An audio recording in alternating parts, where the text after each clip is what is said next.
स्वागत है आपका ब्रेक के बाद। और कश्मीर की वादियों में गोलियों की गूंज और देश भर में पसरा हुआ है मातम।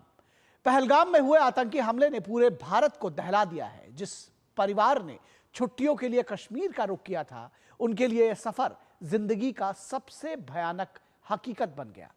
इस घटना में शिकार हुए लोगों के परिजनों का हाल बेहाल है, तो देश के तमाम हिस्से में इस घटना को लेकर लोगों में गुस्सा है। जम्मू कश्मीर के स्वर्ग पहलगाम को आतंक की आग में झुलसाने वालों ने एक बार फिर इंसानियत को शर्मसार किया है।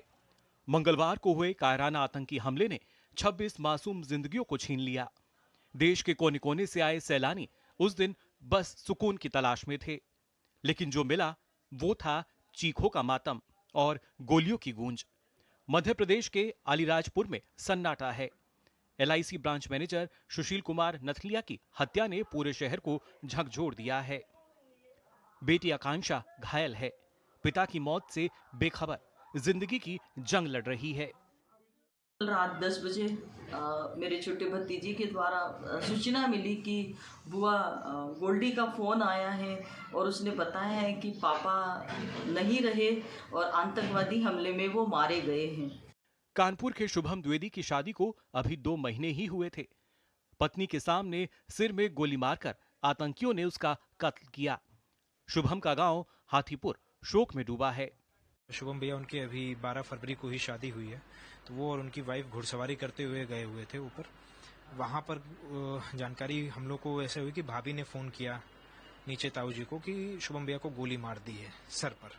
ऐसा बताया जा रहा है कि नाम पूछने के बाद गोलीबारी वहां पर शुरू करी है और सर पे गोली मारी गई है। बिहार के रोहतास का लाल आईबी अधिकारी मनीष रंजन परिवार के सामने मौत के घाट उतार दिया गया। पिता सेवानिवृत्त शिक्षक हैं, छोटा भाई सरकारी अफसर, लेकिन बेटा अब सिर्फ तस्वीरों में ही शेष है।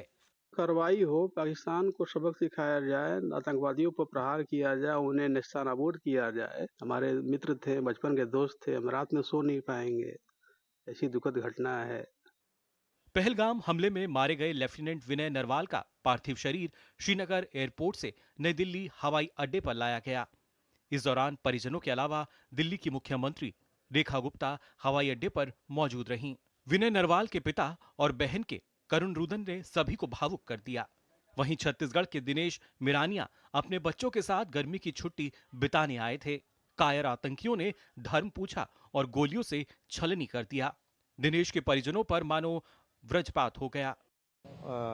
वही 1 से 3 के बीच वहाँ गोलीबारी हुई, वहाँ भगदड़ मची। भगदड़ के बाद जो चाचा जी मतलब वो तीनों बच्चे लोग अलग अलग हो गए थे, चाची और दोनों बच्चे। फिर वो तो आपस में मिल गए, लेकिन चाचा जी का कुछ पता नहीं लग पाया था।